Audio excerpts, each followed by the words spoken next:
다 같이 한 목소리로 받들어 읽도록 하겠습니다. 그의 십자가의 피로 화평을 이루사 만물 곧 땅에 있는 것들이나 하늘에 있는 것들이 그로 말미암아 자기와 화목하게 되기를 기뻐하심이라. 아멘.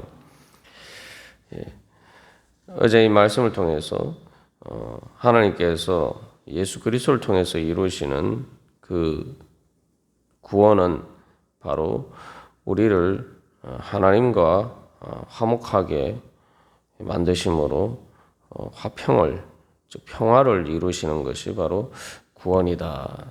그래서 하나님과 화목하게 되는 것이 그 구원이고, 그 결과로서 이루어지는 것이 바로 화평입니다. 그래서 구원이 뭐냐? 사도 바울은 그래서 화목하게, 하나님과 화목하게 되어서 하나님 나라의 평화가 이루어지는 것이 바로 구원이다.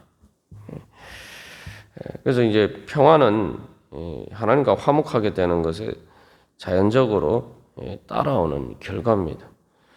그래서 결국 우리가 하나님의 구원을 소망한다면은 무엇보다도 하나님과 화목하게 되어야 돼요.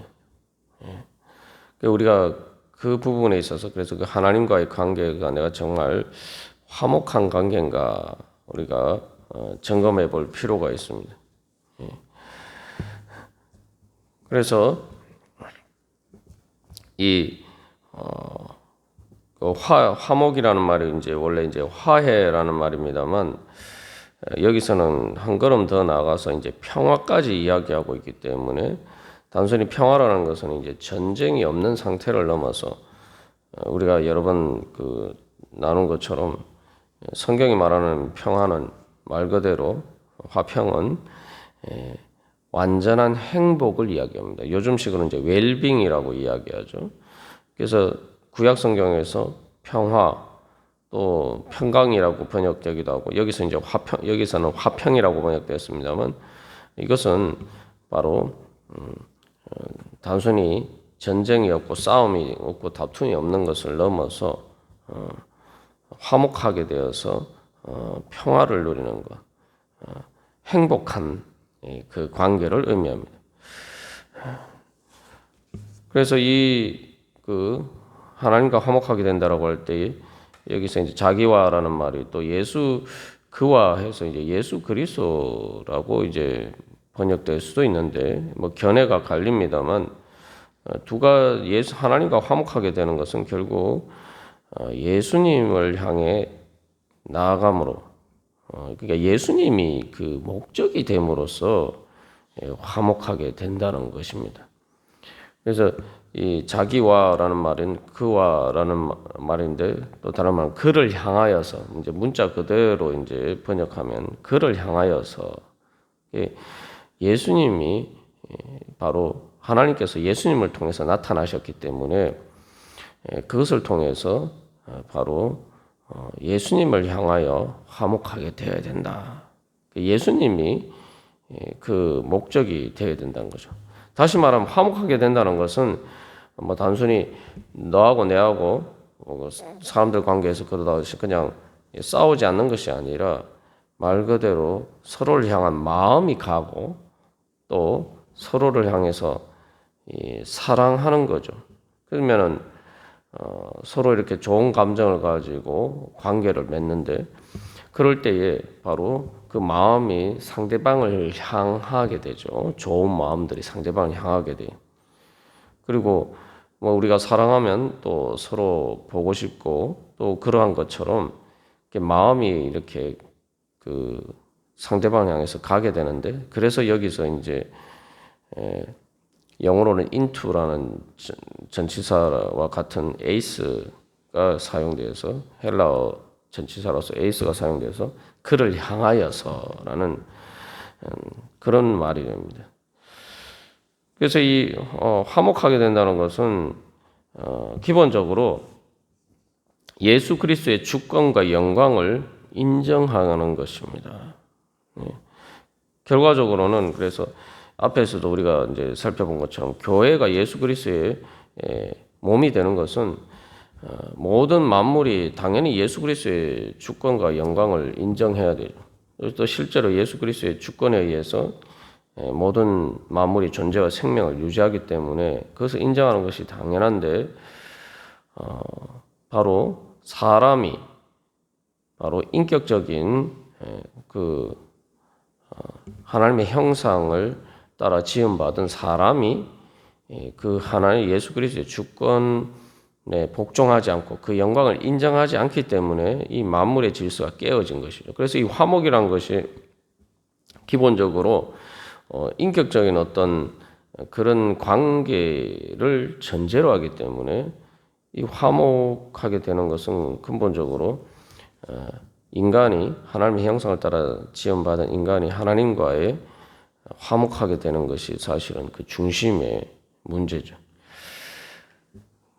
그리고 또한 사람들로 하여금 그렇게 하나님과 화목하지 못하게 만드는 것들이 또 죄의 문제인데 그 죄가는 또 다른 어떤 그 영적인 세력들에 의해서 악한 영적인 세력들이 또 그 배후에 작용하고 있기 때문에 바로 이 악한 영적인 세력과 또한 사람들이 예수 그리스도의 주권과 그 영광을 인정하게 되는 것이 바로 화목하게 되는 것입니다. 그래서 이 빌립보서 2장에서도 하늘에 있는 자들과 땅에 있는 자들과 땅 아래에 있는 자들로 모든 무릎을 예수의 이름에 꿇게 하시고 모든 입으로 예수 그리스도를 주라 시인하여 하나님 아버지께 영광을 돌리게 하셨느니라. 그래서 여기서는 만물, 땅에 있는 것들이나 하늘에 있는 것들이라고 이야기하고 있는데 빌립보서에서는 좀 더 인격적인 존재를 지칭하는 의미에서 하늘에 있는 자들과 땅에 있는 자들과 땅 아래에 있는 자들이라고 이야기하고 입으로 예수 그리스도를 주라 시인한다. 그래서 하나님 아버지께 영광을 돌리게 한다. 이게 바로 하나님과 께서 예수 그리스도를 통해서 화평을 이루시는 거죠. 그래서 이 화평이라고 할 때 일단 예수 그리스도의 주권과 영광을 인정하게 되는 것은 바로 18절에서 우리가 나눈 것처럼 예수 그리스도의 부활을 통해서 예수님이 죄와 사망의 권세를 이기고 우주적인 최종적인 그 승리를 이루셨기 때문에 평화가 이루어진다는 겁니다. 그래서 이 평화는 영원히 흔들리지 않는, 다시는 깨어지지 않는 완전한 최종적인 평화죠. 오늘날 이 땅에서 우리의 삶의 과정들을 보면은 평화가 찾아와도 또 세월이 지나면 여러 가지 요인들로 또 분열이 생기고 전쟁이 일어나고 계속 이 전쟁과 평화가 반복이 됩니다만 예수 그리스도는 그 부활을 통해서 완전히 최종적으로 승리하셨기 때문에 예수 그리스도께서 이루시는 그 화평은 영원히 흔들리지 않는 평화란 말이죠. 그래서 십자가의 피로 화평을 이루어서 예수 그리스도의 십자가의 구속을 통해서 부활하시게 되고 그래서 죄와 사망의 권세에 대해서 최종적인 승리를 하셨다는 거예요. 그렇기 때문에 이제 쉽게 말하면은 어떤 나라에 이제 반란이 일어났을 때에 그 반란을 완전히 반란이 완전히 진압이 되면은 이제 평화가 찾아오죠. 그것처럼 바로 예수님의 주권에 인정하지 않는 모든 악한 권세들을 예수님께서 완전히 이기셨다는 겁니다. 그래서 그것을 통해서 평화가 찾아온다는 거죠. 그래서 그 평화는 라고 이야기할 때 사실 여기서 이제 만물이라고 할 때 이제 여러 가지 견해들이 있습니다만 모든 만물 그래서 이것을 가지고 심지어 사탄마저 예수님께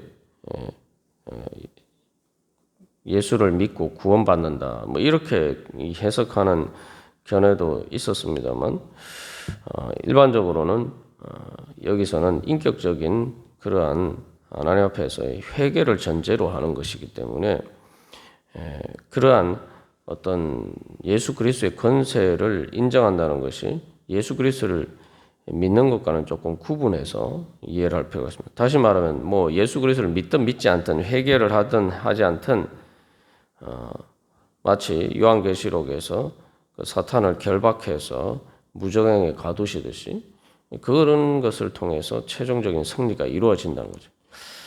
그래서 이 적대적인 예수 그리스도의 주권에 대해서 적대적인 세력들이 다 마음의 자원에서 말 그대로 회개하고 예수님을 사랑함으로써 평화가 이루어지는다고 볼 수는 없지만 그러나 어쨌든 그들이 더 이상 그 권세를 행사하지 못하게 무력하게 된다는 겁니다. 그래서 여기서 우리가 한 가지 또 깨달아 알아야 될 것은 이 말씀이 결국 이제 그 화평이 이루어지는 그 모든 일들이 교회를 통해서 이루어진다는 거예요. 그러니까 내가 교회가 바로 하나님과 화목하게 되는 것을 통해서 이 모든 일들이 이루어진다. 그래서 이것을 우리 자신에게 또 적용할 때에 내가 얼마나 머리 대신 예수님의 주권과 그 영광을 인정하느냐. 지금 현 시대에 있어서는 사람들이 그것을 인정하지 않고 거기에 복종하지 않아도 별 탈 없이 살아가는 것처럼 보인단 말입니다. 그러나 그것은 하나님께서 우리에게 회개할 기회를 주시고 어떻게든 돌아올 기회를 주시는 거죠. 그 말 그대로 이제 전쟁을 할 때에 마지막에 항복해라, 항복하면은 용서해주겠다. 뭐 이렇게 이야기를 하는데 그것을 받아들이냐 받아들이지 않느냐는 의 문제라고 볼 수도 있죠. 그래서 그것을 어리석게 끝까지 이것을 인정하지 않고 그 반역을 하면은 결국 심판을 피할 수가 없는 것이죠. 그래서 우리가 하나님 앞에서 정말 내 마음에 참된 평화가 이루어지기 위해서는 예수님이 내 머리가 되셔야 되고 그래서 예수 그리스도의 주권을 내 복종하고 내가 그 영광을 인정하고 내가 거기에 따라서 살아갈 때 바로 우리 마음에 참된 평안이 찾아오는 겁니다. 그래서 구약 성경에서도 악한 자는 마음에 평강이 없다. 예수님의 주권에 복종하지 않는 이상 우리에게는 참된 평화가 찾아오지 않는다는 거예요.